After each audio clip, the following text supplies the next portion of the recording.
What?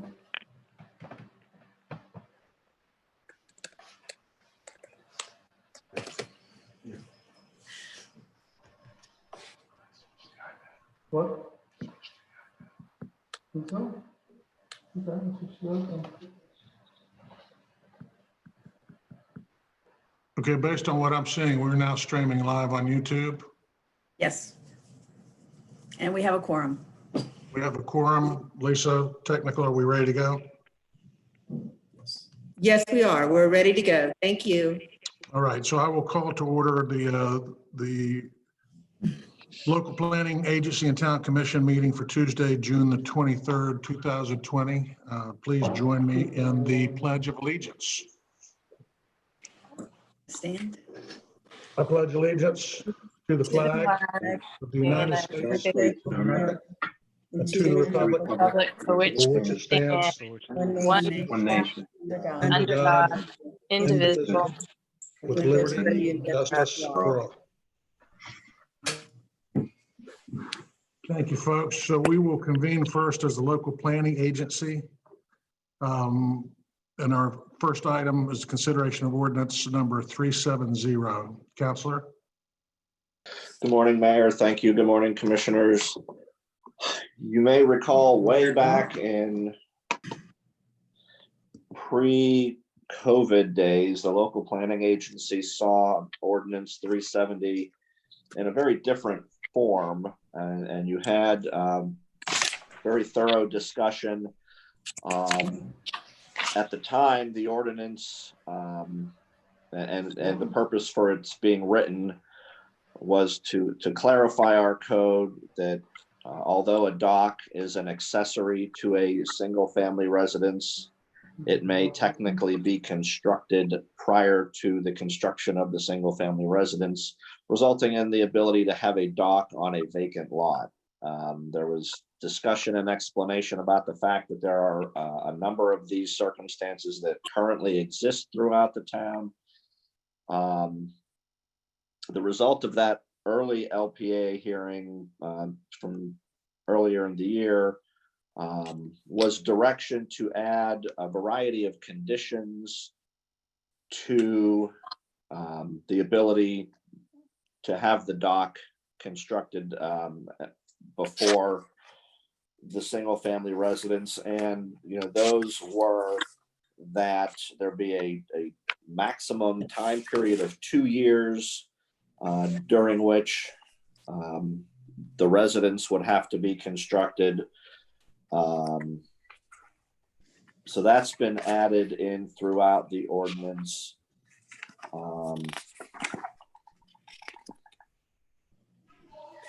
One of the other things that happened with this ordinance in the meantime, you may recall that even before we drafted this ordinance, the commission, oh no, that's the next ordinance. So one of the other things that happened is that at the staff level, or the zoning folks began to have some issues with interpreting our language regarding floating docks and boat elevators and the current way those are being constructed. And there were, in the current code, issues with boat elevators really looking like extensions of the actual dock and patios and the occurrence of people putting things on their dock that really weren't appropriate. So we took the opportunity while we were in this document to add some new language that addresses floating docks and boat lifts and elevators as being part and parcel of the entire dock system, so that they would be included with the code that talks about, you're only allowed to have one bench and one dock box and all of that sort of thing. And when you look at the document that's before you, you will see some proposed language, and it's highlighted under the definition of dock on page 2. And there's also example language that you will see in the code for R1A. And that's on page 4, where there's some proposed highlighted language that's new that wasn't in this ordinance before. And that's where it talks about floating docks are captured in the limits on dolphin pilings, gear, trash receptacles, equipment, et cetera, et cetera. And that's then again on page 5 of the draft ordinance, you'll see additional proposed language that's also highlighted that talks about boat elevators and lifts being considered part of the dock, whether it's conventional or floating, and that they're captured in the aggregate length of the dock. So the document you have before you, that language that's highlighted is only in R1A right now because this hasn't been presented to you before we went through the exercise of incorporating it throughout all the zoning districts. We wanted to make sure that the commission was in agreement with this concept. If you are and you want to proceed with that additional language in this ordinance, we will bring that back to you on second reading, fully incorporated. So that's why it's only in R1A, because we haven't discussed it before. So that is in a nutshell what ordinance 370 proposes to do. And that's why it's expanded from originally, when you saw this, it was, I don't know, 4 or 5 pages, and now it's a 40-page document because it now has to address each zoning district separately. So I can leave it at that as my sort of 10,000-foot explanation, and see if any of you have any questions. Any questions at all, or any conversation? Because there are quite a few changes in the documentation from the last time we saw it. Can I get a idea of what the situation is with T docks and L docks? So that is current code, and we haven't changed. We didn't change that. You know, right now, when it's not a marginal dock and it's a dock that can extend out into the water, our code allows it to either just be a straight dock going out, or at most have either a T at the end or an L at the end. That's current code, and we haven't made any changes to that in this draft ordinance. Okay, does that mean that the total square footage of the dock, if it has a T, is included in the part that comes out from the seawall? Yes. Okay, so you'd have, if you have as an example, you have a 20-foot T or something, then you can only have a 60-foot extension from the. Let me find some language on that so that we're clear. Chauncey, one of the things we've been running into is we've got a number of instances where we have more ancillary dock than we have dock. So we have lifts for jet skis or whatever it may be that's actually larger than the dock itself. It's supposed to be a lift, but there was no language specifically saying what that had to be, only that it could lift a jet ski. Now, we've got a lot of floating docks that are larger than the docks themselves, especially along, I guess it would be the really Spoonbill from Audubon to the end of Spoonbill. We've got probably 4 of those floating docks that are almost as big as the docks themselves. We really don't have anything to cover that. So the intent was to try to consolidate so that there's a real clear vision of what you can and can't have out there, and just to tighten up the language a little bit. Yeah, and the current code on the T's and the L's actually specifies how big those projections can be. And for example, in R1B, it allows the total dimension not to exceed 50 feet by 8 feet of the T or the L projection.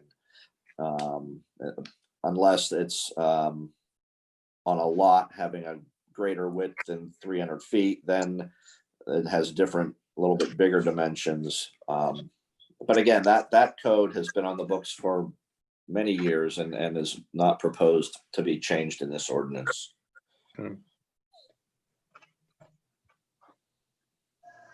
So everybody had a chance to go through any other comments or I think we definitely need to look at this as being for R1A and then come back with the additional language, Counselor, Are to we- make sure that we're This is covering right. everyone. Yeah, this is Rick Renard. I have I had one question. On section 11, Counselor, where it talks about the building official issuing a certificate of completion or equivalent certification. So is there a definitive document that establishes that date as the trigger date? Usually as either an inspection or a certificate? It's not going to be arbitrary, correct? I'm I don't sorry. know how that process works. With a demo permit, He's talking about the 2-year window that we currently have. the for 2-year construction. window, Yeah, can you tell me what Yeah. page you're on? I just want to have the language right in front of me. page 5. And I know that language travels throughout the document, but, okay, so Yeah. that's in the Page 5, large. section 11. About halfway down in the second event, Yeah, I'm reading it now. when the building,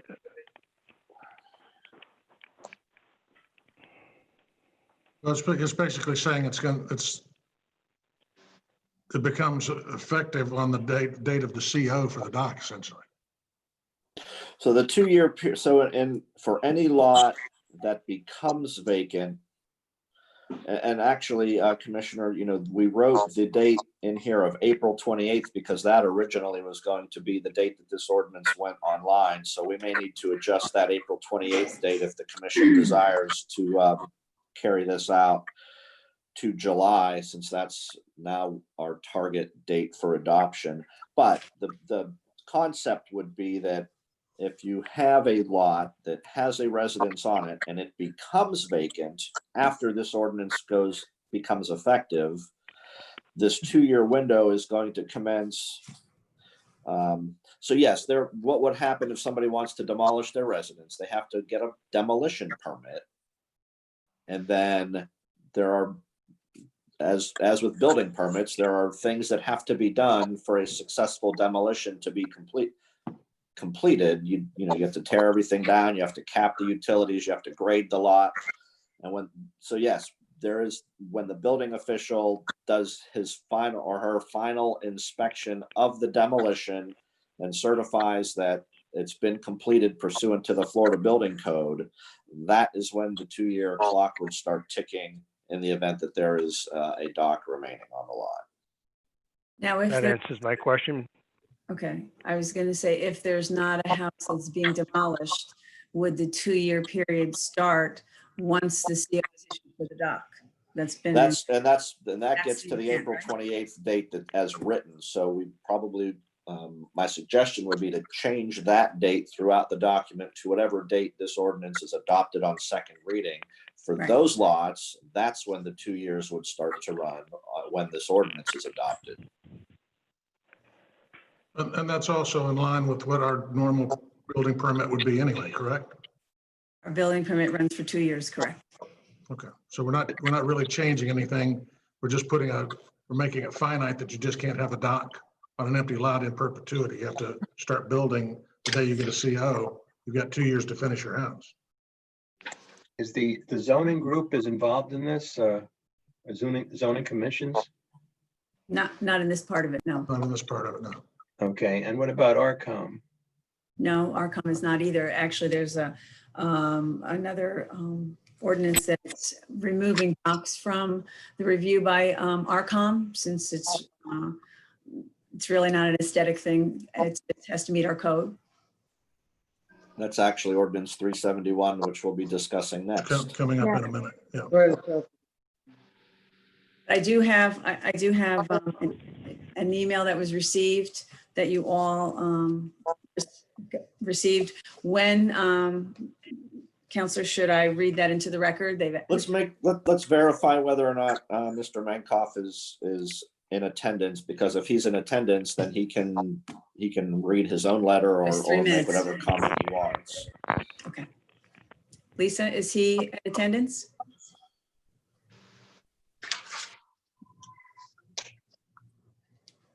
Lisa? I'm sorry, I've been muted. I was trying to get unmuted. He is not in attendance at this meeting. Okay. So should I read it into the record at this point, Counselor? That would be his public comment that was received ahead of time. It would be appropriate to read that into the record, yes, as his public comment.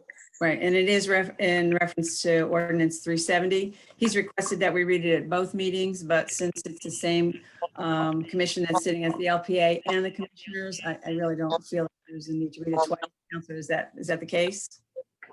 You know, if the LPA, the town commission is sitting as the LPA, the meetings are literally back to back. I'm not even sure that the Zoom meeting is going to go offline in between the two. So I agree that it is appropriate to read it in one time under those circumstances. It doesn't make sense to read it again to the exact same group of people a few minutes into the future.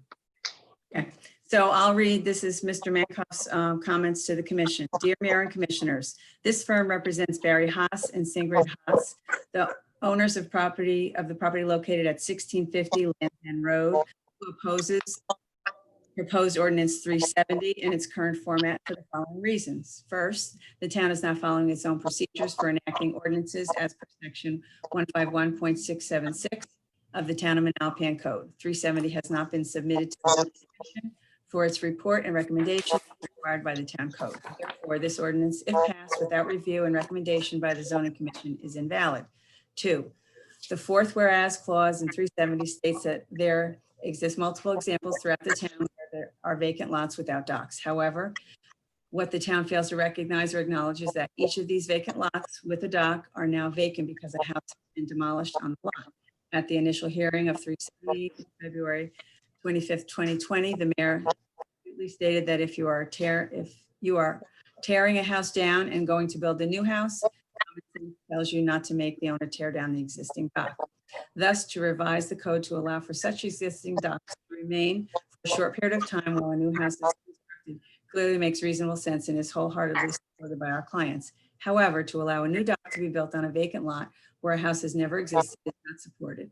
In fact, such a position is not legal or logical, as such a dock would have never been legally existing accessory use, which is what the law requires. 370 also proposes to allow a dock to remain for 2 years without a primary residence before the issuance of a building permit for the construction of a single-family residence. There are several concerns with this.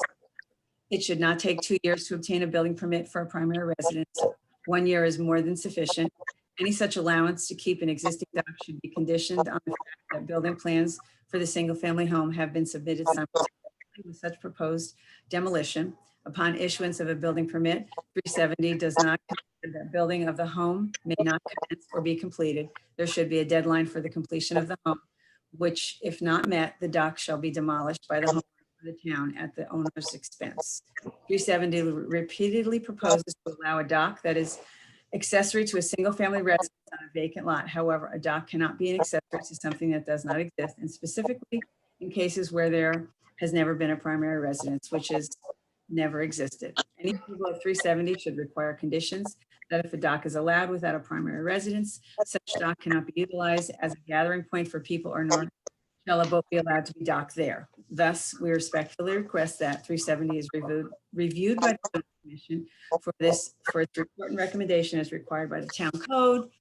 and 370 is revised to allow only for existing docks which remain as a result when a previously existing single-family home has been demolished, subject to the conditions stated above.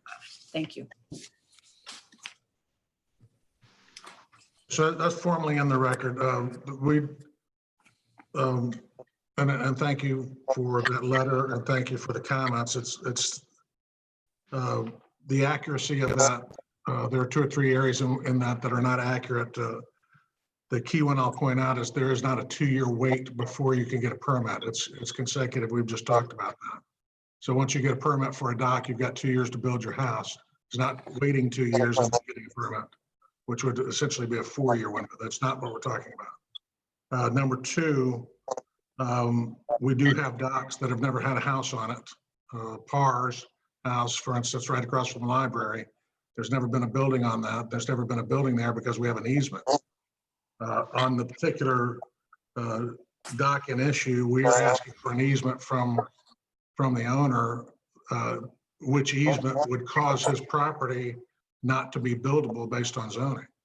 So, we're taking away, basically, he is generously giving us an easement to have water come over to the ocean. But if we take that and that became town property, his lot's not big enough to build on. So there is a hardship there that no one seems to want to recognize.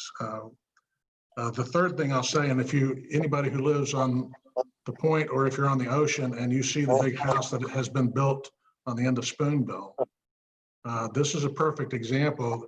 The cost of building the seawall for that house, they had to build the house first, and then they had to put the seawall on the back side of that thing, literally lifting that over structure and moving that stuff back as they tore it down. What we're talking about is building houses, and then I don't know how you get to a seawall once you build the house. You have to lift it over the house with a crane if you want to replace it, or you want to do work. So it doesn't make sense that we're going to preclude someone who is going to build a house from doing seawall work or doing dock work first, before we then, press them through the normal 2-year window. So anyway, those are all the comments. I read through this in detail. I'm assuming everybody read it, at least read the changes. Are there any other comments? Are there any public comments otherwise? Is this including, is that the one that's really involved in this? Is the one that's being built at the end of Audubon Island? No, this is right on Land's End. This was the attorney for the houses. We just read that in, so. Okay. And that's been a lot that has been empty since, I think the White family owned that, and I don't know that there was ever a house on there. I'm not sure.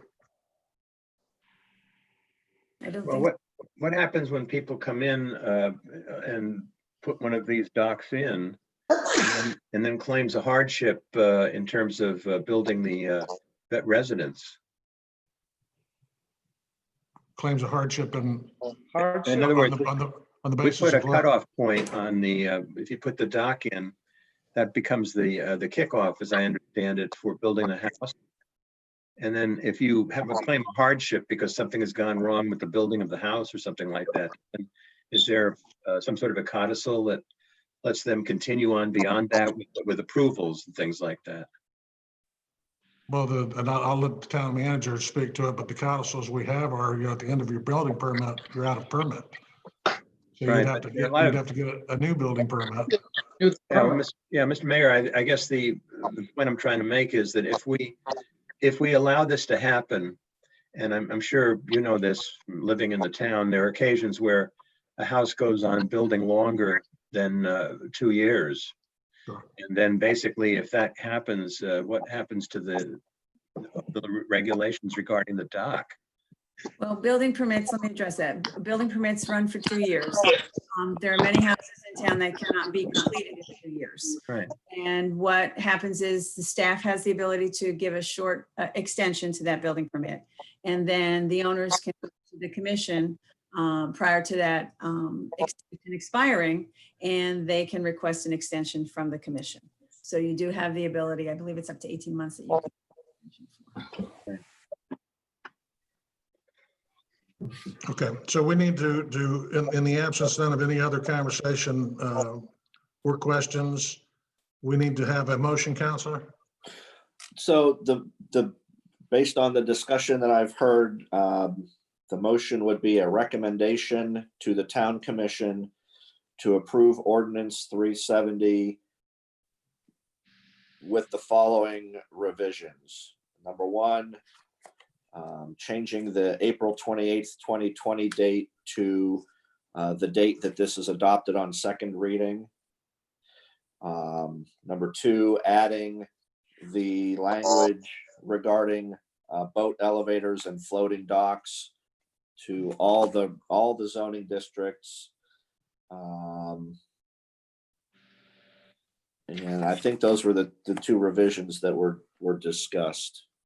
What do you think about, and Linda, I'll ask you and ask the commissioners, what do you think about having a time frame per what Commissioner Johnston was just saying in terms of having a finite, if it's not built within a certain time after the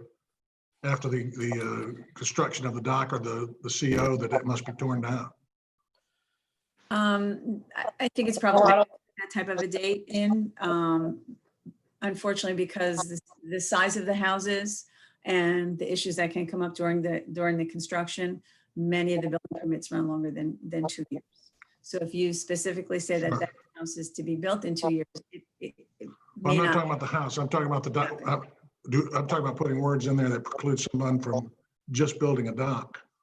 And then through hardship or whatever reason, they decide they're never going to build the house. Do we have a way of removing that after the 2 years? Well, so Isn't there language in there? Yeah.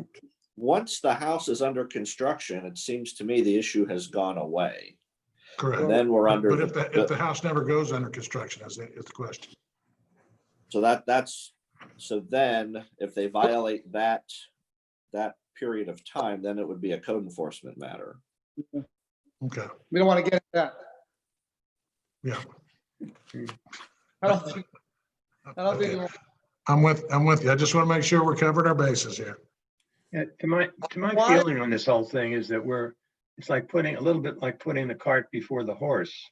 And my reasoning behind that is that when people use the architectural things that go into building the house, it seems to me that the dock then becomes something which has to be fitted perfectly to the house based on all the parameters that are in this.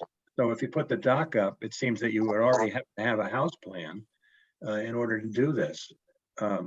not necessarily. No, the- they have to go on the property. Right, the dock doesn't tie to the house, the dock ties to the lot. And the length of the lot, and that determines how big your dock can be, where it has to be located, how far from the setbacks. So the house really is not relevant except for aesthetically how people would look at their house, but where it's located and how it's constructed would have. So it'd be the property lines of the neighboring houses? No, it's your property line and your setback. It's already in the code as far as where and how the docks have to be constructed. So it doesn't tie to the house. It's just relative to your lot. Every lot and every dimension on the lot determines how large, how long, and the length of a dock. I foresee one problem on a house that's being built, which Mr. Mayor referred to already at the end of Spoonville. That is not in any way navigable. I know that because of having lived in the area. It's going to require perhaps a request for extending the dock out further because dredging it is going to be a little bit difficult. There was one house just before the new house that's being built that had to do some dredging to allow a pretty good sized boat in there. So I don't know whether that's going to affect us in the future if somebody runs into some sort of something having to do with the bottom, things like that, and also the permit to do the dredging. That doesn't really have anything to do with this ordinance or the. Yeah, we have to deal with them as they come. This is about, specifically the dock. And the necessity for a single residence to have this dock. This came about as a result of having a property that where we have an easement for water pipes to go over to the ocean. We cannot, our engineers cannot place the pipes to go take water over to the ocean until we know where this dock is going to be. I see. So we have to put a dock on an empty lot, unfortunately. We allowed, he gave us 20-foot easement. We gave him the ability to go ahead and do the dock because we need that so we can put the water lines down. I understand. And then until that dock is there and we know exactly where that's going to be placed and exactly what it's going to look like, he can't draw and go across and go north, which is what we're going to have to do to the curve. That's where the water lines are going to come ashore on the ocean side. So Okay. we've got to know exactly where that dock's going to be so we can come out of that property on this side, come across, go north, and then get to that entry point there at the curve, right at Ken and Jim, Jimmy Held and Ken Carroll's house, right there at the corner.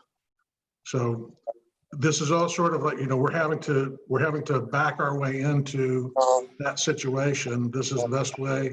It's been discussed ad infinitum and again today. So I will ask, in the absence of further comments,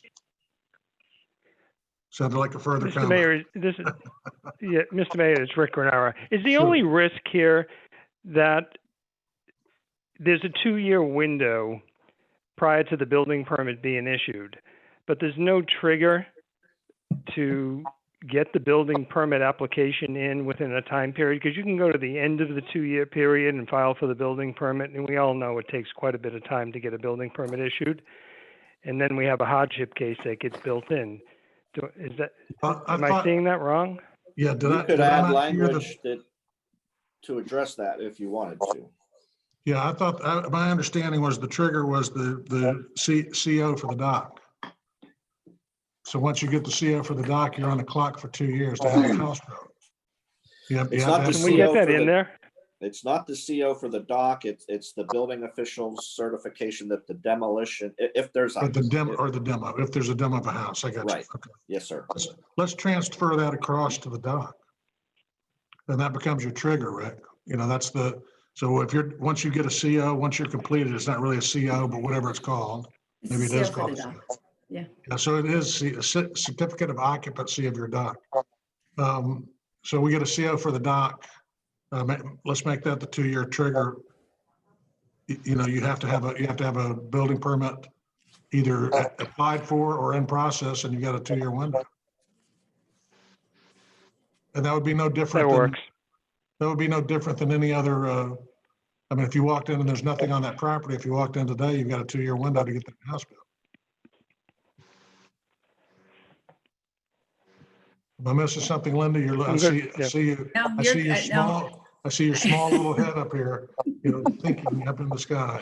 they're keeping it small instead of putting There you me go. on big. That's fine. I'm good with that. All right. No, that gives a little more clarity to the dock. If the dock is built, once it's considered complete by the building official, there's your 2-year window. Yeah. That help? Got it. Okay. That helps. Thank you. That avoids, that keeps us, and it's a good call, Rick, because that keeps us from having any possibility that somebody's going to try to just build a dock and that's just going to be a place where they locate their boat in perpetuity, but there's never a building there. Yeah, that was my developer hat, thinking of how to get around it. Smart man. Good hat. That's why we have all the large brains here on the screen. So But this is Stuart Satter. This is a unique situation, given the water line that you anticipate putting. That's really why this is going on, no? Mhm. that's the only reason. That's the only reason it Right, came so I up. think everyone has to clearly understand, Hank and his wife are not trying to pull a fast one. They're trying to cooperate with the town, given that you're putting the water line in, that dock needs to go in before the water line. Yeah, we asked him. He didn't ask us. We asked Right. him to go ahead and move forward because we need that dock in place so we can get the water lines. We've been talking about the water lines for, Yes. Ever. 15 years. Yeah, that's right. 15 years, we're putting the water lines in, okay? We are putting the water lines in. The ocean will actually have fresh water, okay? Right. I'm looking So- forward, he's doing us a favor, working with us, trying to help us out. Yeah, so we've got these, we are ready. We've got pumps, we've got everything in the world. We're ready to go. We just need to drop these lines. And so, we've got to have this in place so we can move forward. And he may, whether he's going to start building a dock immediately is up to him. Right. But at least he has the permission to do so if he needs to. But we got to get this thing done and at least laid out so we know exactly where it's going to be.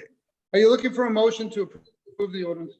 So a motion to approve the ordinance based on the recommendations as outlined, and Counselor, do it one more time with the additions. So the motion would be to recommend approval to the town commission with the following amendments: to add the floating dock and boat lift and boat elevator language to all the other zoning districts, to change the April date to the what should be the July date for second reading, and to change that 2-year window to be so that the trigger is the CO for the newly constructed dock. That's when the 2 years will start. On And the those were the residential changes that I had. Okay. As stated, do I have a motion? Pardon me? I have a question first. It seems Yes. like you're creating a hardship for the applicant with the 2 years. I mean, he's only going to put the dock in to help us. Why are we requiring him to build pull a permit within 2 years? Well, I'll tell you my opinion, it's not a hardship on him, and we may segregate this because it is unique. Right. But it's what we're trying to protect in the long run is trying to protect someone. Right. Stuart Satter decides he wants to buy a lot where he can keep his yacht. I understand. I mean, you drive onto an empty lot and you park your cars on your property and you jump on the yacht and you take off. And there's never going to be a house there. Or coming in, then we're going to build a parking lot where we can park several cars and get to the yacht. That's, I think, what we're all trying to avoid. How we do that is through this language. And in this particular instance, if we want to, because there is an easement, if we want to provide some type of stipulation saying that in this case, Right. that could create a hardship. Counselor, you have to tell me, how do you delineate that? Has the easement been granted yet and recorded? Yes. Yeah, so the thing is we already have the capacity to go through there, but we can't do it until we know where the dock's going to be, or that would be talking about inhibiting the development of your property. If you got a water line going through where your dock would be, that's a hardship. So Can he apply after, when he goes for his permit, Counselor? I'm sorry, Commissioner Satter, can you say that again? Well, given this unique situation, can the Siemens say there's a hardship, they need more than 2 years to pull their permit? Yeah, what I'm thinking is that, let me think of a way to draft some language that gives the town commission the ability to modify that deadline based on some required public purpose, public Yeah. need, and public purpose that'll capture this unique situation, but not Yep. carry over. So let me do it that way. That's my suggestion. And I would imagine the language is already there for the property across from the library, because however that language was included, that's not required to ever have a house there. But that's our easement. That's where everything comes onto the island. Our island, the first of 3 islands that we as the Alpan have. So, yeah, I think it's just a matter, it may be as simple as just saying, that the town has the ability to provide, additional considerations if it's for a town easement or a public purpose, as you're saying. Okay. All right, and you'll come up with magic words. So based on that, and then the possibility of additional words that he will come up with, now we'll take a motion. You have my motion to approve the ordinance, the change. So Commissioner Satter, we have a motion. Do I have a second? Simone in a second. We have a second. All in favor, aye. Aye. Aye. All opposed, like sign. Okay. We have accomplished one thing. And now we're on to number 2. That was a big one. That was a big one. Okay, so That was a consideration of ordinance 371, which is going to eliminate the requirement of RCOM to review and approve docs. Do you want to go through that one first, our illustrious town manager, and then we'll get into council? Actually, I can go through it or. Yeah, just go through real quick, and what's the rationale behind it? The rationale behind it is docs, docs really are not an aesthetic issue that they deal with. It's our code outlines where they can be located, how large they have to be, what the lighting is. It's really a staff level approval for that. And we feel that it's cumbersome for the applicants to move forward and take it to RCOM and then bring it back. We changed that part in R1A when we did the revision in R1A, and we just like to keep that consistent through the rest of the zoning districts. So the dock itself, I have no issue with everything that is required for the screening and the landscaping of the dock stays in place, correct? With RCOM. Right, it would be a matter of just the staff looking at the code and making sure that it meets all the requirements. ARCOM will still look at all the landscaping. Staff will not be making those decisions. We'll only be making a decision on the location of the dock and the dock. That's an appropriate set, as long as we still have the screening, because that's working very nicely. Having Absolutely. ARCOM make sure that everything is shielded nicely. And I would say A1A over the last 5, 6, 7 years has become an entirely different little stretch of land based on that. It's a beautiful, Yes. beautiful entryway, and the homes one by one are becoming much, much nicer on the This- west side. Yeah. Right, and this wouldn't change any of the ARCOM approvals for anything that has to do with the rest of the lot. It'll only deal with the dock. Okay. So ARCOM has been approving docks in the past. It's been part of their approval, yes. Okay, and is there a reason that we're sort of taking this away from them, or is it just because we want to change the whole thing over? Because it seems as though we're taking away. I know we took away ARCOM's ability to do the commercial area, which was wise. I'm not sure about the. I just wanted to know exactly what they're losing. We don't want to gut them too much or anything like that. This was discussed with ARCOM. It has been discussed with each of the ARCOM boards over the last year or so. Okay. They did not really see a purpose for the docks to come to them, because what they are looking at is the landscaping, the aesthetic, the colors of the house, the style of the houses, how it conforms with the rest of the town. And the docks really are not relevant to that. So none of the boards have stated that they had any issues with this moving out of their purview. Okay, thank you. Okay.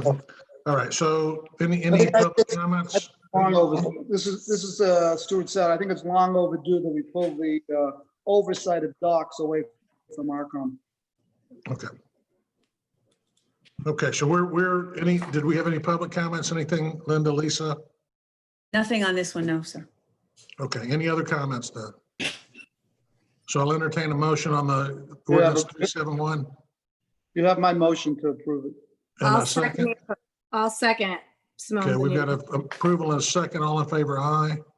Aye. Aye. All opposed, like sign. All right, thank you, folks. We've done 2 things today. And now we're on to our third thing. Yeah, it's just. This is the water supply facilities work plan.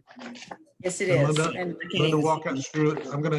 I can hear you, but I'm gonna excuse myself about 3 feet away okay. while you tell this story, okay? I'm actually, I'm gonna introduce, what's Lisa? Why don't you introduce her? Because I don't have her name in front of me, from NZ Consultants. Yes, we have Denise Malone. Give me just a minute to get her on active. Where are you, Lisa? Denise, can you hear us? Can you turn up your volume?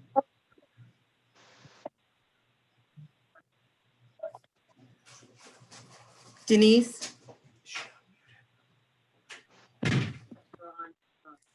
You on a cell phone? I don't know. I'm trying to find out. I am. Can you guys hear me?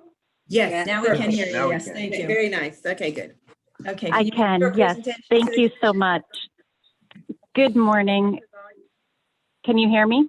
Yes, good Yes. morning. Yes. Okay, great.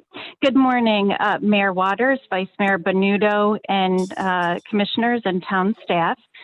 For the record, this is Denise Malone with NZ Consultants. We You lost, still there? We lost you. we lost you. So, Okay. so there's a delay, I think. Okay. Okay.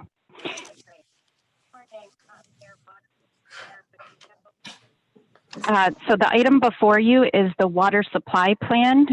This was last updated in December of 2015.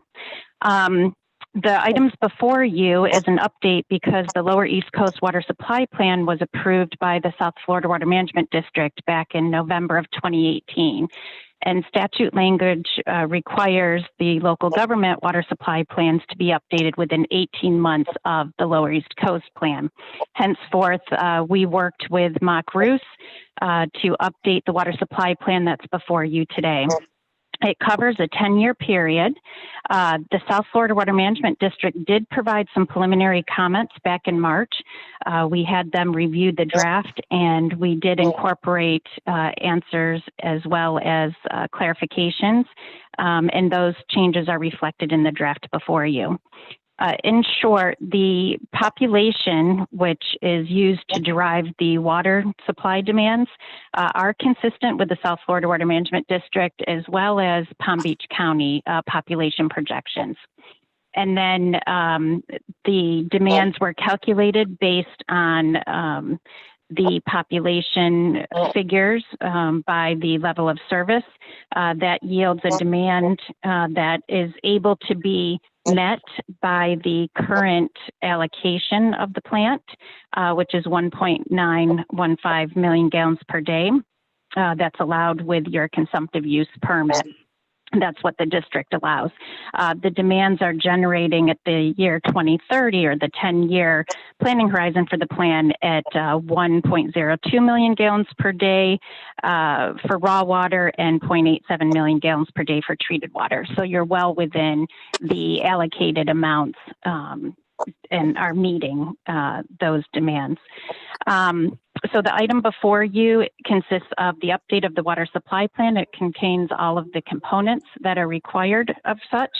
It also includes the comp plan goals, objectives, and policies that are being updated to reflect the May 2020 draft, as well as the 10-year water supply horizon, and that includes the policies of the infrastructure element, the capital improvement element, and the conservation element.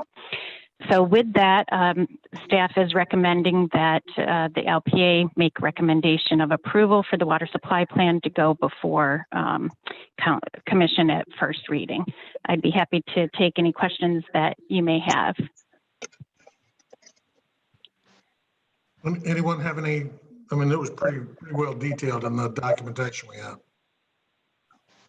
And then thank you very much for that presentation. This is just something we have to do periodically, stay in line in conformity with South Florida Water Management District, SWIFMUD. Any comments, any thoughts? Was it, All right, thank you for that. I'll entertain a motion. was it, Mr. Mayor? Yes, sir. I think you had mentioned in a previous meeting, the cost this would bring to us, to bring things up to date in that regard. And I thought there was some indication that we may try and join with another town to handle this whole thing.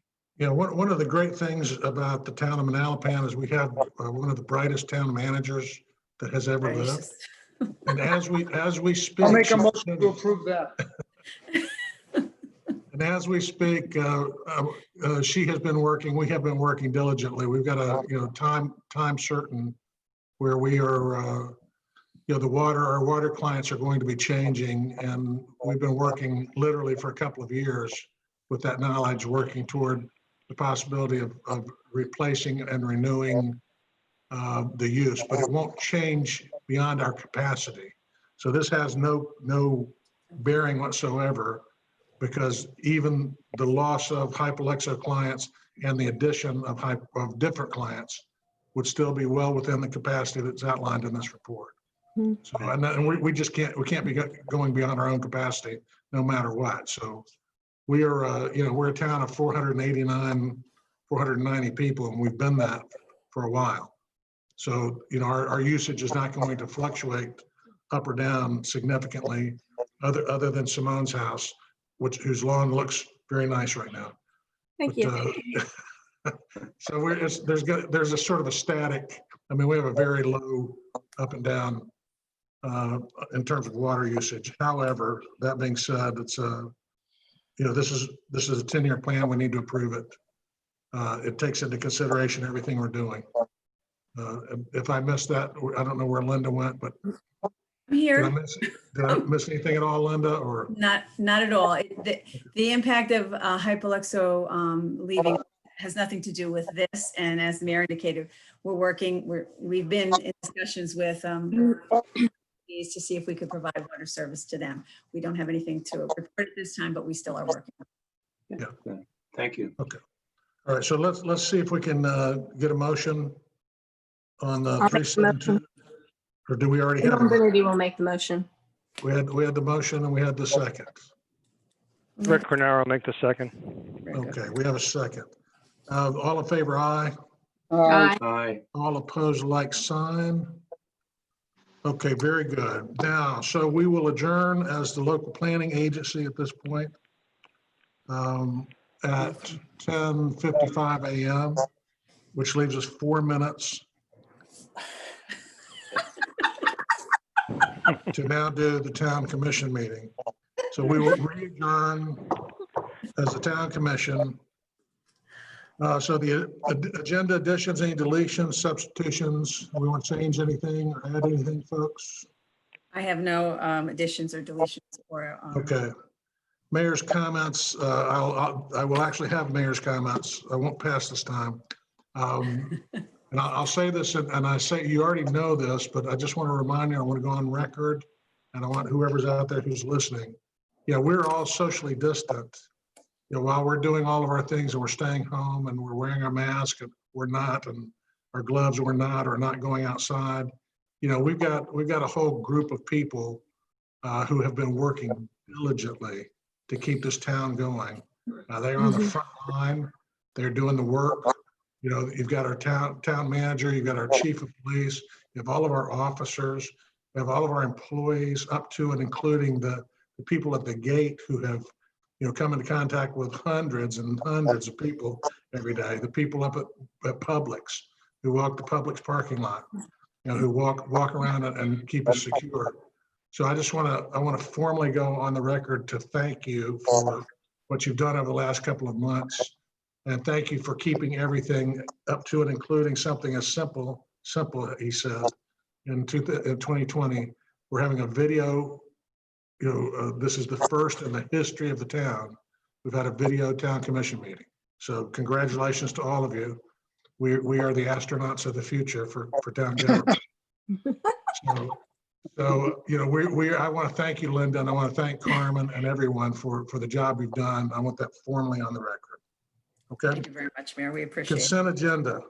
Normally now you would take the award and, you know, there would be a spotlight, you'd give a speech, but apparently we spent a lot more time than we meant to on the planning agency. So consent agenda.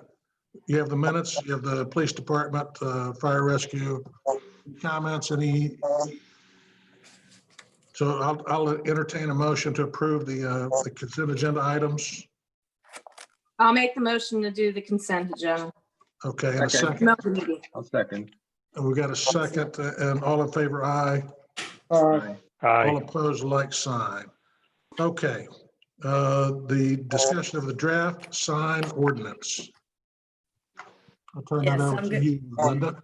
I'm going to let the attorney address it, but this ordinance we discussed times indicating that there were some changes at the legislature level that we needed to make to our sign code. The copy that we sent out, comments from the attorney and myself in the margins, what the changes were. And Keith would like to just give you a brief synopsis of what the changes are. Keith, Davis? Thank you. Thank you, Linda, Mayor and Commissioners. So a few years ago, there was some significant change at the United States Supreme Court regarding what we consider to be temporary signs. And that really is the focus of this ordinance. This ordinance has a lot of strike throughs and underlines, and there's a lot of it is by way of reorganization. The town code that deals with permanent signs, your monument signs, you know, the big the big permanent wall signs for the commercial zones. None of that is changing. What the focus of this ordinance is how we deal with temporary signs, things that we used to call political signs, or religious signs, because the issue is that we have to deal with them without addressing their content. We have to deal with them in terms of time, place, and manner restrictions. So just to try and go through this as quickly as I can, I sent you the document draft that you have, has quite a few comments in the margin that I've tried to assist with going through this and showing you what the purpose and intent and when something was just moved around as opposed to being new text. So the first 5 pages of this ordinance really is enhancing the language that addresses the state of the law. It addresses the purpose of the ordinance. It addresses the legal basis for having sign codes. Really the first 5 pages enhance just the purpose and intent language that we already have, makes it more detailed, actually cites some of the current case law that has motivated the drafting of this document. Starting on page 6 is where the definitions are. We have either clarified or enhanced a number of definitions, not significant substantive change. I'm looking to see what my comments say. Unless you have any questions about any of the definition edits, the first big substantive changes on page 9, and we actually added language that requires proper maintenance and upkeep. We actually did not have language in our code that specifically addressed sign maintenance. So you'll see on page 9 the new section that requires that. Moving on to page 10, we revised this code section that deals with permit fees and how the permitting process through Tcom goes. 158.20, which is the bottom of page 10, really is where we get to the beginning, and you'll see my comment. The revisions to this section recognize the state of the law regarding temporary signs, and we address them in terms of commercial versus non-commercial, as opposed to addressing them based on their content. The law gives us a little more leeway in regulating temporary commercial speech versus non-commercial speech because the government has a legitimate interest in making sure that commercial speech signs, that the content is accurate and not misleading. So, the code kind of recognizes that. And when we think about temporary commercial signs, that's typically what we used to call, real estate signs: for sale, for rent, open house, that type of thing. Those are temporary signs because they're only in place during the pendency of the hopeful real estate transaction.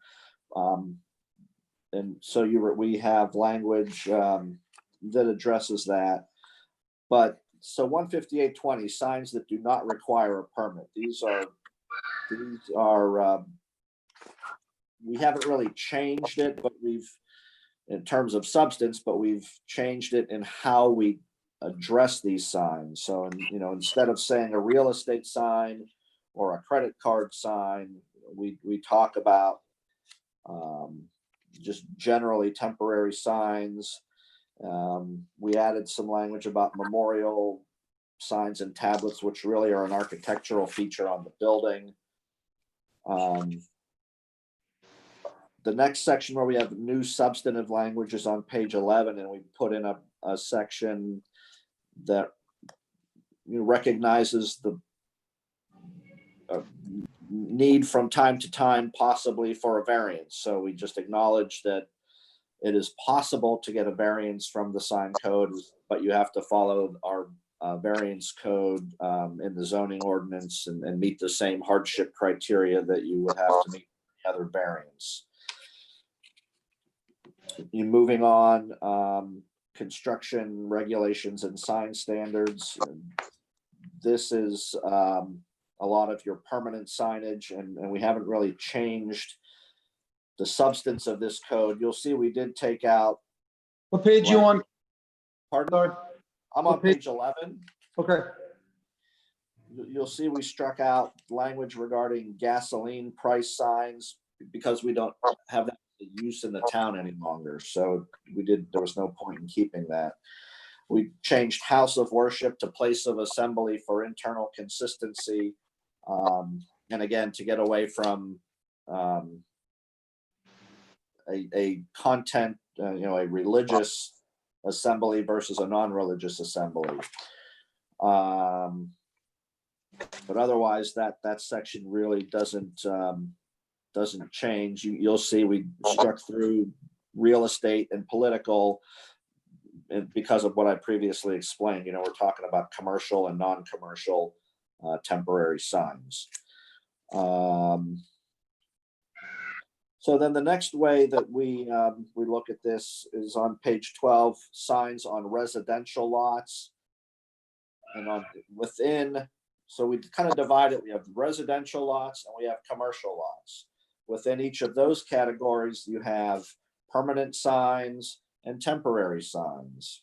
Within temporary signs, you have commercial and non-commercial speech, so that it keeps getting broken down. But under residential lots on page 12, we have permanent signs. There's just some language that kind of clarifies and rewrites it, but there's no substantive change. Where you see temporary commercial signs in that section 158.33, this is at the bottom of page 12. This really is the new language that deals with temporary signs on residential lots. And this is where, we say temporary commercial signs are for sale, for rent, open house, and those types of temporary signs. But you'll see when you go to page 13 that the requirements for those signs have not been changed. You'll see that the size is still the same. What they're made out of is still the same. Where they can be located is still the same. It's just what we're calling them has changed. We did add, you'll see my note in the middle of page 13 that looks like new language for open house signs. That's actually existing code, and it's just been relocated for organization purposes, and it's stricken. You'll see on the next page where it used to exist and it's been stricken. So that is not new code, it's just relocated code. So then you get to page 14, and really this is the heart of the whole purpose of this ordinance: temporary non-commercial signs.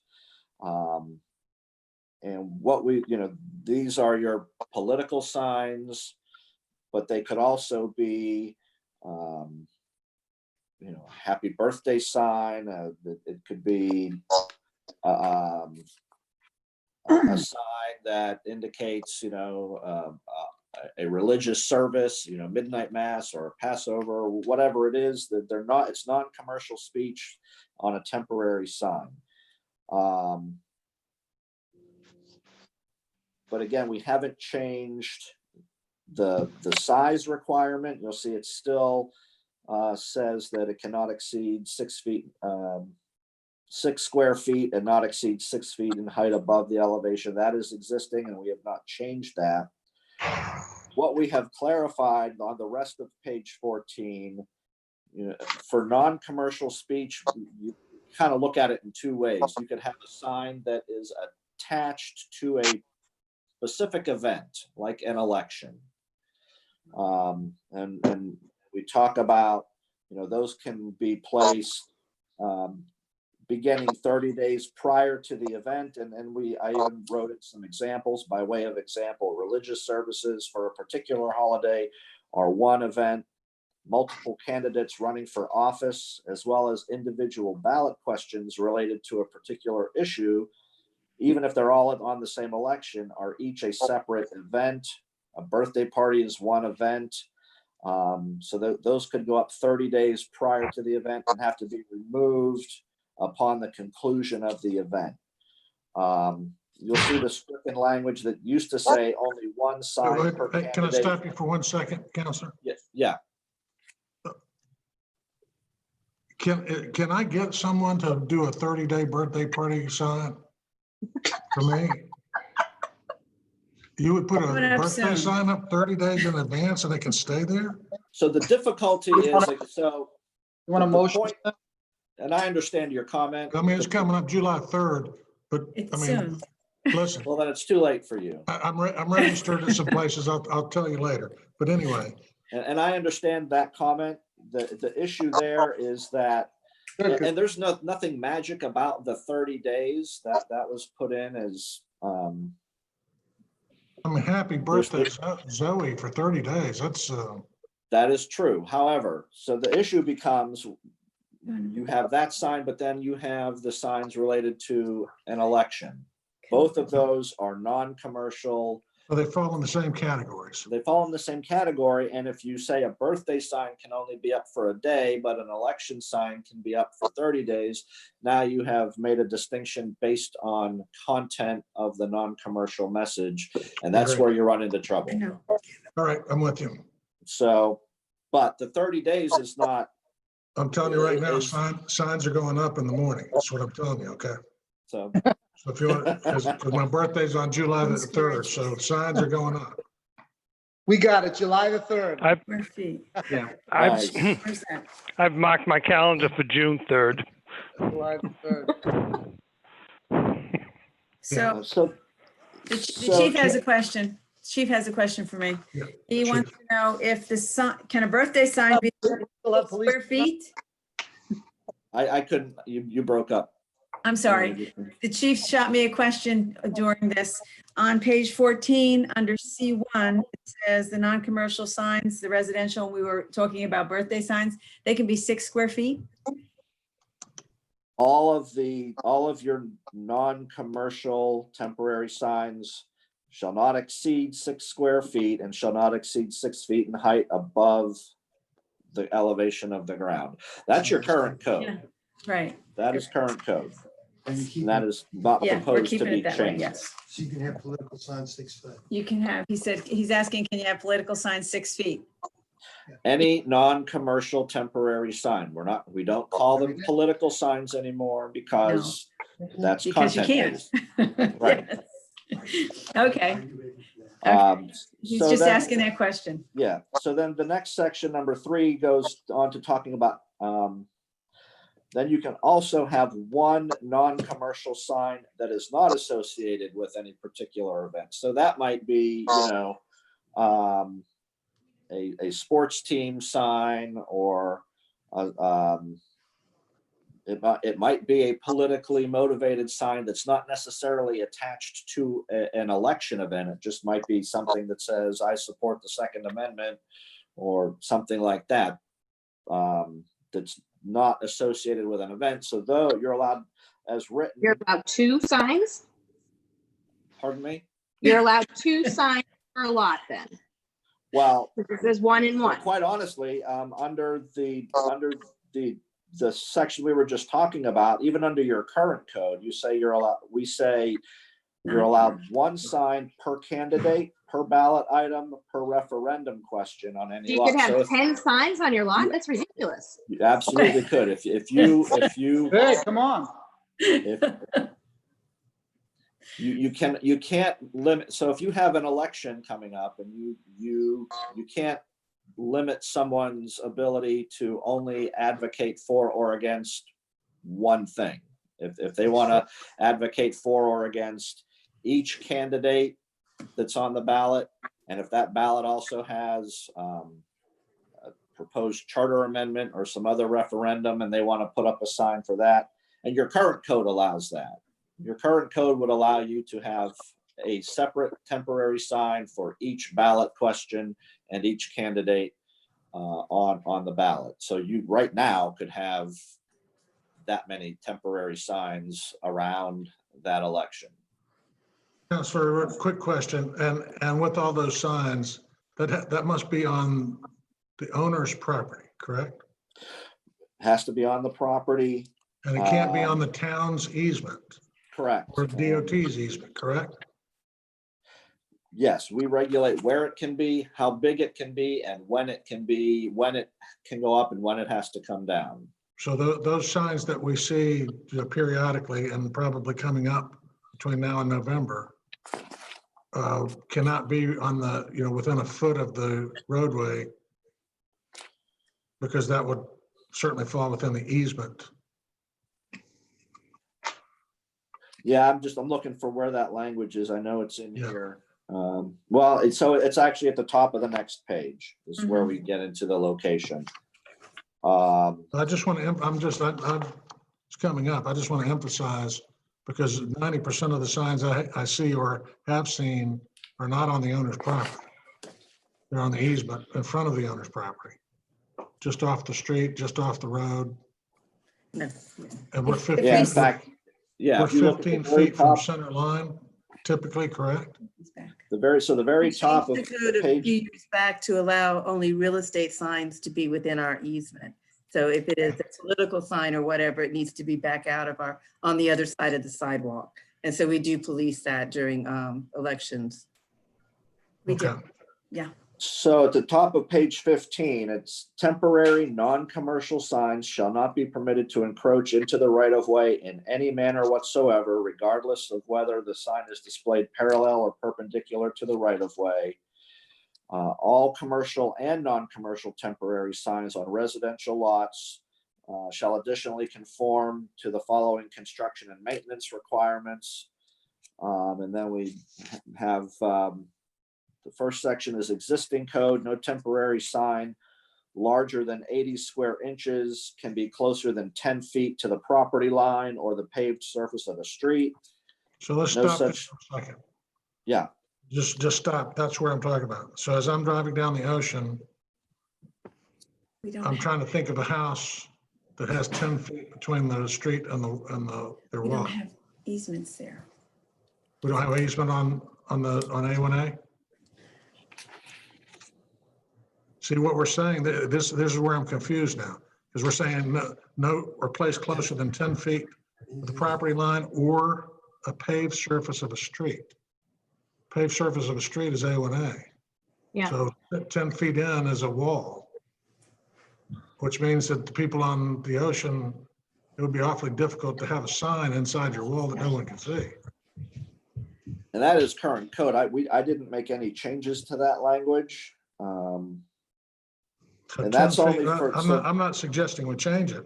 I'm just suggesting there's a lot of signage that's been there over the course of time that's well within 10 feet of the street.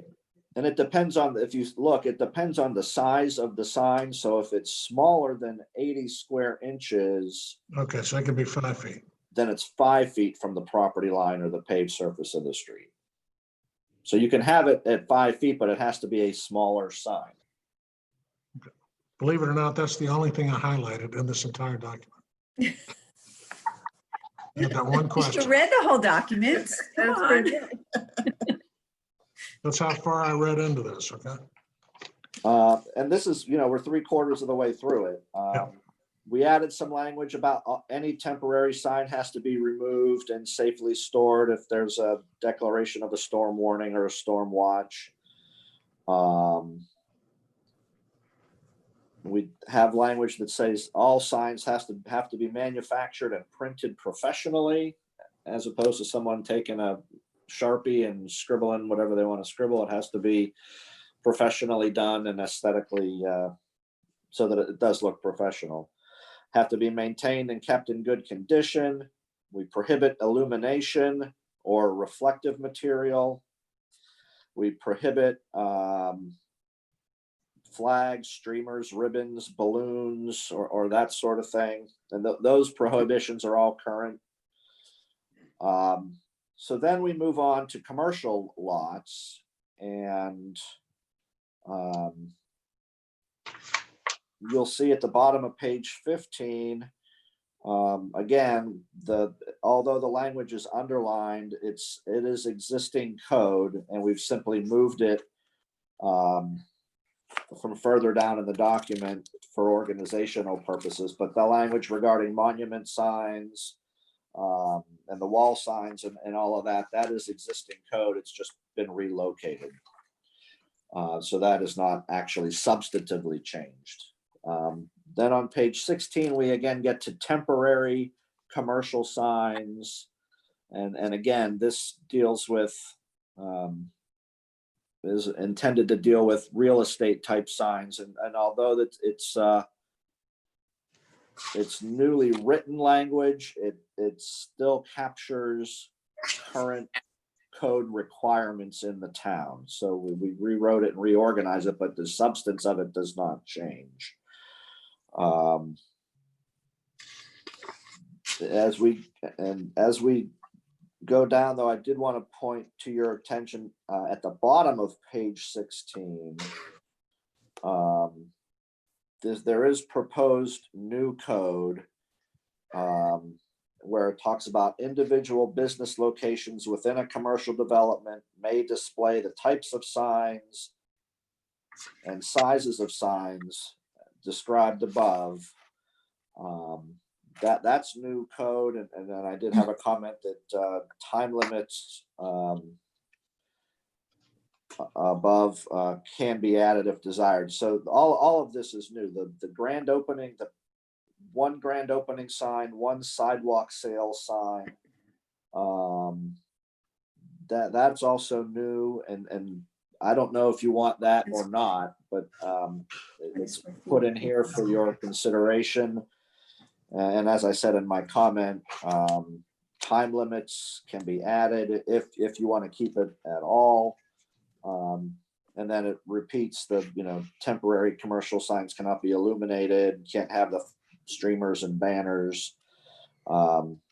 So that is new language that you may want to discuss whether to keep it as written or keep it in a modified form.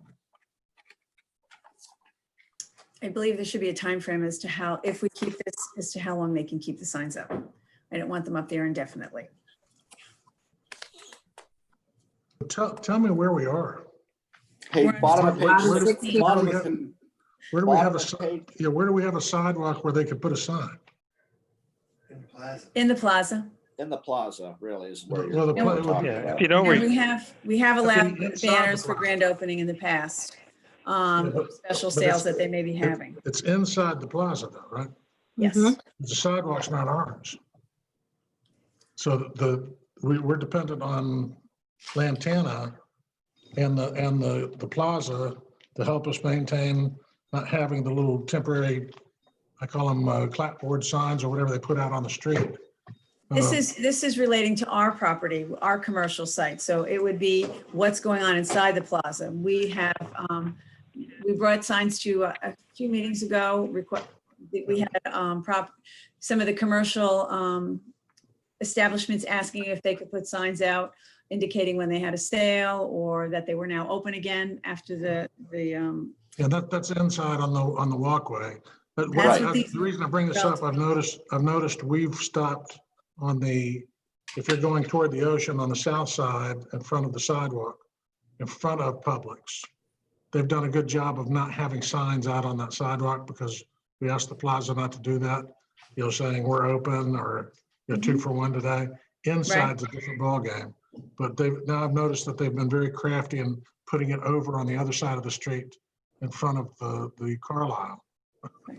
And we bring it to the attention of Lantana, but it's a Lantana code enforcement issue. And the cooperation has not necessarily been there to monitor the signs. I'm astonished. Okay. But yeah, as the Okay. manager said, this would more apply to on the walkways by the entrances to the various tenants in the plaza. That's, yeah, Is there So this- something in here that shows how many times they can do this? Like they put up a sign and then take it down within a certain period of time and then wait and come back a week later with the same sign? And right as written, no, and that really, as I said, the time limits may, you may want to discuss how that would work. I mean, a grand opening sign, I think by definition, you could do one time when the new tenant opens. But something like a sidewalk sale sign, you know, I don't know if you want that at all, you could say, you know, you can do that Times a year or so something, many yeah. times per year, or they Right. can only be up for so much time. Or I that's think we all sort fair of, game. we sort of went through that though, when we agreed to allow them to have signs on the sidewalk inside the plaza. I think the thinking was, and correct me if I'm wrong, that we want all of them to be able to do their things and turn it into sort of a comfortable neighborhood shopping area, be successful. I haven't seen anybody abusing that internally. You know, my only problem has been driving down the road and seeing all these signs on the side of the road pointing to the plaza. I just think that takes away from the kind and caliber of places in the plaza. And if we're going to do that, I think you need to be inside. I don't, to legislate how many times they can put a sign out in front of their own store, you know, I don't know. It's up And to you as far guys. as the signs on the north side of Ocean, initially, some of the stores put signs indicating that they were open now since they were closed for so long. And I get Come it. down. I've only seen one out there at this point. And And it's, we do still have several stores with neon signs in the windows. And so we need to talk about whoever internally, Lisa or code enforcement. I'm happy that people have these signs to say they're open, but we know they're open now. So that instead of having those big open signs in the window, which is, my understanding is that not supposed to have those. Illuminated open signs. okay. Am I correct or incorrect there? I'll look We at do it. allow LED signs. Right. However, we do not allow neon signs.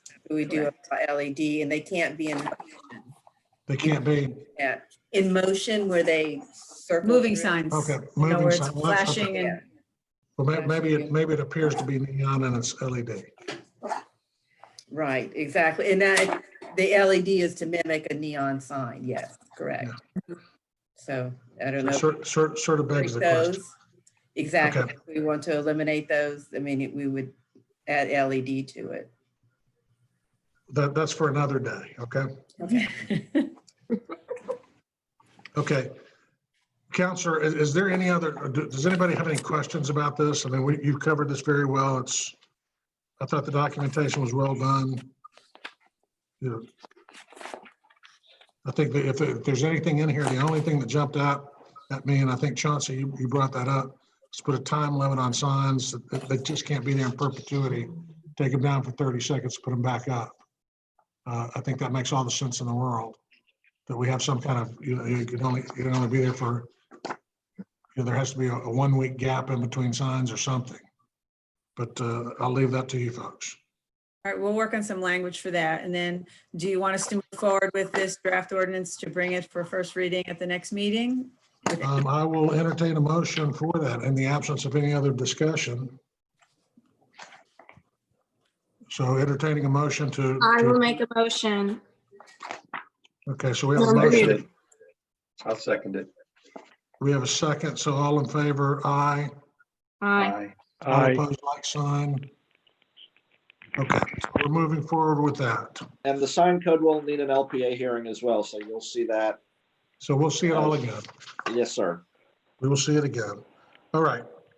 So we are moving on to the town manager Stump's report. Okay, Based on my clock, you've got 30 almost minutes? 27 seconds. Well, I'm gonna No, be a you little bit longer than take whatever 27 time you need. seconds. Take whatever Okay. time you need. All right, code enforcement, our favorite subject. Here's what we have going so far. 131 South Ocean, the old bank building. I've had a number of comments and questions regarding the condition of it. The owner has been contacted regarding the overgrowth, and the landscaper will be there before week's end to clean that site up. We have a dirty roof on 90 Curlew, and they've received a friendly notice and a notice of violation. 4 Little Pond has a locked gate complaint on the common areas, and we've informed the complainant that the HOA approved the padlock. 1575 Lands End Road, it's a vegetation issue, and the owner has come into compliance after he received the notice. We received a complaint from the property manager at 960 South Ocean Boulevard regarding runoff of water from 940. Code enforcement has a meeting with the property manager for 940 this week. 4020 and 1960 are reportedly renting their properties for a shorter period of time than is allowed by our code. They've received a friendly notice from code enforcement, and they were sent to the owners of record at the property appraiser's record, so we know where to send them. We haven't answered back. Quick question. We are monitoring it. Yeah, how do you know that that's the case? That they're renting? Advertised. They've been advertised on Airbnb to rent. Wow, okay. So Stay on top, that's stay on top of usually- that. Yeah, that's usually how we find out. Stay on top of that one. We also heard from our police, made contact with some people that were on the beach, and they said they were renting one of the properties. So that was For another. 6 weeks, yes. Oh, Lord. Okay. Yes. Okay. COVID, my favorite subject of all. I'm going to give you a little bit of an update. The numbers are still increasing, as I'm sure you're all aware, with positive cases in Florida and Palm Beach County. And due to this, I've decided not to open the lobby to the public. We're going to keep it closed as we have had the last month and a half. We're still conducting business as always. There doesn't seem to be a problem with the businesses coming in and dropping off at our drop box, and they have full phone support. So nothing has not been handled with the operation running this way. We have a policy for all of our employees that requires them to do temperature checks when they arrive. They're also required to wear masks. They're mandatory inside when they're out of their workspace. The PD vehicles are wiped down by the officers at the end of each shift and numerous times throughout. They all have been provided hand sanitizer, and we've also put in hand sanitizer stations so that once we open, we'll have those available to use. As of yesterday, the mean average for positive tests was 37. It's really dropped down a great deal from what it was. The county's meeting, the Palm Beach County Board of Commissioners are meeting this morning. They're going to discuss whether they're going to make masks mandatory in the county. There was a consensus, they took a consensus by all of the municipalities at one of our EOC meetings, and the majority of the municipalities were in favor of a mandatory requirement, so that when people came into your city, you might have had a requirement for masks and the people didn't know, and they would like to see masks throughout. They believe it's the best way to help control the spread of the COVID. It's planning to open July 1st. And I spoke with the manager yesterday, and they have put in place all of the CDC guidelines. So they're looking forward to coming back to work. Nice. They've really been very good to their employees. They paid them 80% of their wages through the whole time that they were closed. So I have to tap my hat for the owner that he was able to do that for them. The library, you all received a rendering. We'd like to paint the library white as the rest of the town buildings are. It really needs a refresh. It's looking a little sad. We are gonna clean. We're gonna do a roof cleaning also. We're gonna cut down some of the bougainvillea and have new put in. So it's also become very leggy and old and heavy. So we need that to be taken care of too. So I need, since you sit as basically my Tcom for the commercial and the public pieces of property, I need to have you give that approval for us to change the color of the building. All right, so we need to entertain a motion there. Do I have a motion? I'll make the motion. Someone will make the motion. I'll second it. Okay, all in favor, aye. Rick will second. Aye. All opposed, like sign. That's good. That's great, Linda. Everything's looking, the town hall and, I mean, all the pieces, everything's looking uniform, and I think that'll be a nice little addition.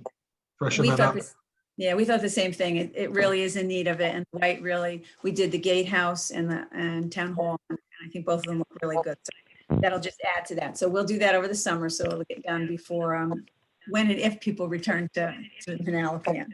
The water plant, I did receive the contracts for the lift station rehab, and I've given them to Attorney Davis. He's reviewing them. As soon as he's done, they'll get started on that.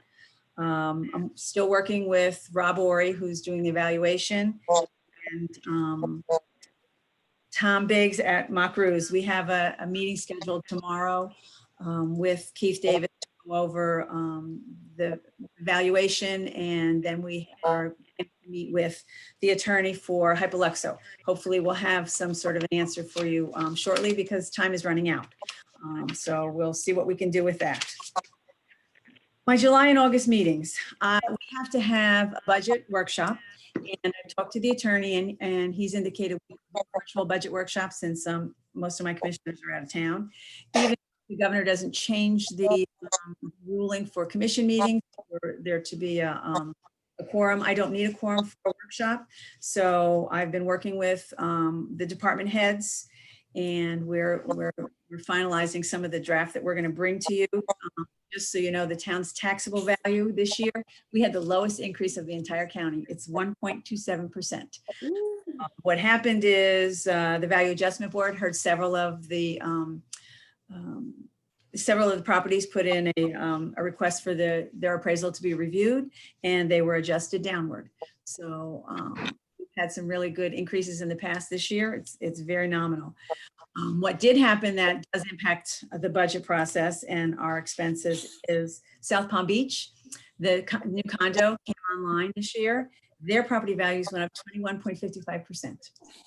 Now, my fire rescue costs are based directly on that. I shouldn't say that. We have two options. In the past, we've always used South Palm Beach's property values, and the cost for that came in less than the actual cost for running the station. This year, I haven't gotten the numbers back yet from the fire rescue, but I anticipate that it may be this year that their actual cost comes in less than the assessed value. The assessed value, as it sits with what I think the value is, it would put us up another $260,000 the cost for rescue. So that's a big hit in my budget this year. Let's see, several of the state revenues, I've gotten some projections on those. Those are also going down. They average between 5% and 15%. So those revenues will be down this year too. So I'm going to work really hard on the budget. There's a little puppy. Hard on the budget. Linda, That's do no do you have a dog at town hall? That's not a puppy. No, that's Simone's. That's the most. It's not mine. All I know is my guy's right here looking around trying to figure out what's going on. Where's the dog? So we're working really hard to bring in the budget and make some cuts to it so that we can hopefully absorb the reduction and not increase the taxes, but I can't say for sure that I'll be able to do that. I'd like to have a virtual budget workshop. I have a couple dates, and you need to let me know. What I'd like to do is do one. I'm proposing either July 8th, 10th, 13th, or 14th.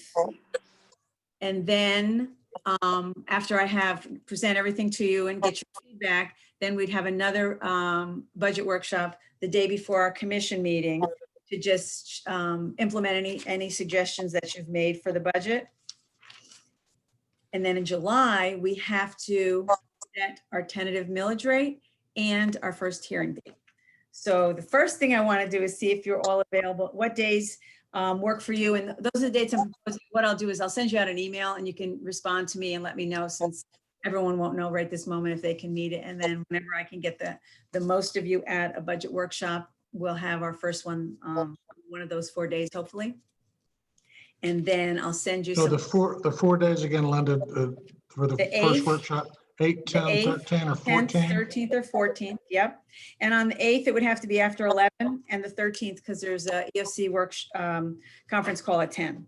The other ones could be anytime that you wanted. So we can talk about those in, Because the only day I'm tied up is the 3rd. well, that's His good. birthday.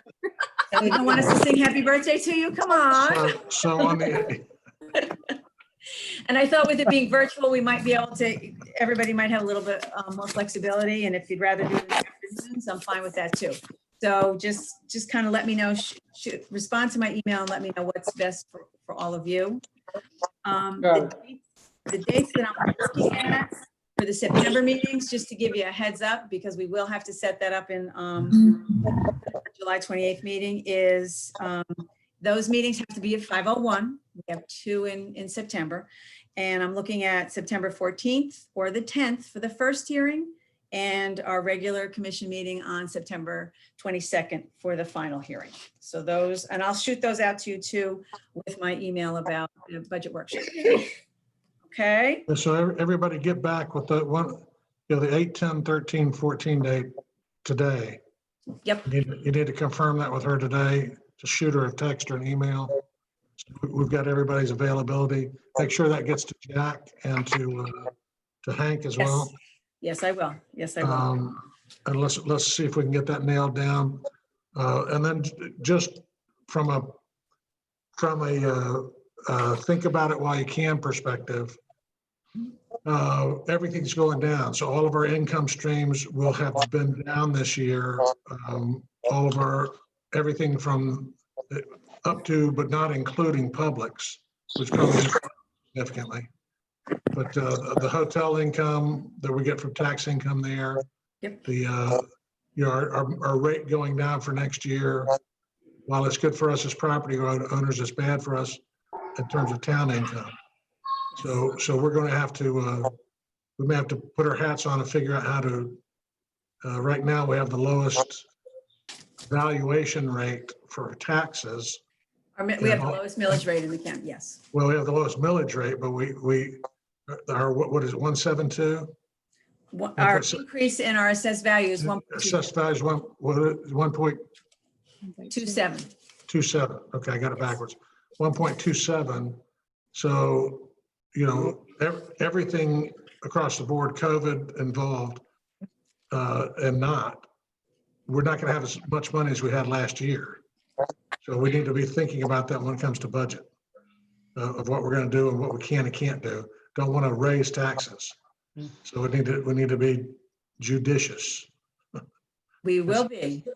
We will be. As much as is possible, so. As much as we can. We still, there's still some things that I have no flexibility on. That would be fire rescue for one of them, Yeah. Which is over. Which is going up significantly. It will. Okay, And my last thing is 1940 South Ocean Boulevard. They're going to start construction on their tunnel, which you all approved previously, in the next 45 days. I will let all of you know, as it will let all of the residents know prior to happening, because it will impact the traffic flow. Came in right before that. I knew something was upstairs. what does it go down to one lane, or what does it do? They normally they're You got one and one? temporary road to this. They can't, they're not doing that, Carmen? Tell me what they're doing. Okay. We haven't met with them yet. Right. What they normally do is they have a temporary road that they can bring the fire truck and residents only. But then for a short 24-hour period, there's no traffic at all. But they have to. Okay. But they allow fire rescue, but Right. everything else. Right. And usually they have a person on each side. They do maintenance of traffic. They'll do that. We haven't gotten their plan yet, just that they've indicated that they're moving forward with that. So there is a 24-hour period that no traffic is allowed, but fire rescue can still go through the temporary road that they built, is what traffic uses during the construction. So I just want to All right, give, good stuff. okay, and that's all that I have for today, unless anyone has any questions for me. Yay. All right, so any public comments then? Lisa, are there any public comments? There are none. Okay. Okay, any other business from anyone? Okay, so the public hearing, we've got the readings, Counselor, on 370 and 371. Yes, sir. Ordinance 370, ordinance of the Town Commission of the Town of Manalapan, Florida, amending the Code of Ordinances at Chapter 151 zoning, Section 151.003 definitions to revise definitions for accessory use and dock, to redefine both terms to allow for docks that are or would be accessory to a single-family residence to be constructed and used prior to the construction and use of the principal single-family residence, further amending sections 151, 063, 103, 143, 183, 223, 263, 343, 383, and 423 to restrict such dock construction and use to the owners and for a maximum of 2 years. Also to provide new regulations regarding floating docks and lifts. And at section 151, 561 to clarify internal consistency, providing that each and every other section and subsection of chapter 151 shall remain in full force and effect as previously adopted, providing a conflicts clause, severability clause, authority to codify an effective date. And for other purposes, this comes to the Town Commission with a recommendation of approval from the local planning agency with several amendments that were discussed earlier in the meeting. So which will be amended for the second reading. So need a motion for approval You have a motion for approval. and a second, please. A second. Second. We've got a second. All in favor, aye. Aye. All opposed, like sign. All right, thank you. And now we're on to 371. Thank you, Mayor. Ordinance 371, ordinance of the Town Commission, Town of Manalapan, Florida, amending the Code of Ordinances at Chapter 151 zoning, sections 151, 063, 103, 143, 183, 223, 263, 343, 383, and 423 to eliminate the requirement of Tcom review and approval for docks, providing that each of the other section and subsection of Chapter 151 shall remain in full force and effect as previously adopted, providing a conflicts clause, severability clause, authority to codify an effective date and for other purposes. This also comes to the Town Commission with a recommendation of approval from the local planning agency. I'll make the motion. And a second. Second. All in favor, aye. Aye. All opposed, like Aye. sign. All right, Counselor 372. Thank you, Mayor. Ordinance 372, an ordinance of the Town Commission of the Town of Manalapan, Florida, providing for the adoption of a 10-year water supply facilities work plan pursuant to subsection 163, 3177, 6C of the Florida statutes, providing for the adoption of amendments to the comprehensive plan in order to implement the work plan, providing for the adoption of objectives and policies within the various elements of the comprehensive plan, and providing for intergovernmental coordination of the regional water supply plan with adjacent local governments, providing for transmittal to the state land planning agency, providing a conflicts clause and a severability clause, providing an effective date and for other purposes. Okay. Motion, Have a motion. Second. just Second. clarify the motion was Who whom? made the motion? Who made the motion? Stuart Satter. Okay. Okay, and a second? I'll Rick second that. Bernauer. Oh, Rick. Okay, so we're going to Stuart and Rick. All in favor, aye. Aye. Aye. All opposed, like sign. Aye. Okay, and then finally, we have 374, Counselor. Thank you, Mayor. Ordinance 374, an ordinance of the Town Commission of the Town of Manalapan, Florida, amending the Code of Ordinances in Chapter 51, Water, Section 51-51, to adopt a process for placing liens on property with unpaid water service charges, providing that each and every other section and subsection of Chapter 51 shall remain in full force and effect as previously adopted, providing a conflicts clause, severability clause, authority to codify an effective date and for other purposes. This is second reading. Second reading here and a motion. I make a motion.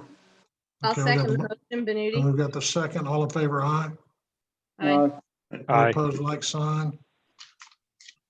Okay, and so that concludes our very short, brief little meeting today. Hallelujah. And just a reminder to all of you, I know we got a million things going on. You have family and friends, and stay safe out there. There's nothing you could ever do that is more important than what you're doing, is volunteering to serve other people in our town. So thank you for what you're doing, and we will see you next time around. Thanks. All right, we are adjourned. Thank you. Thanks. Leave the meeting.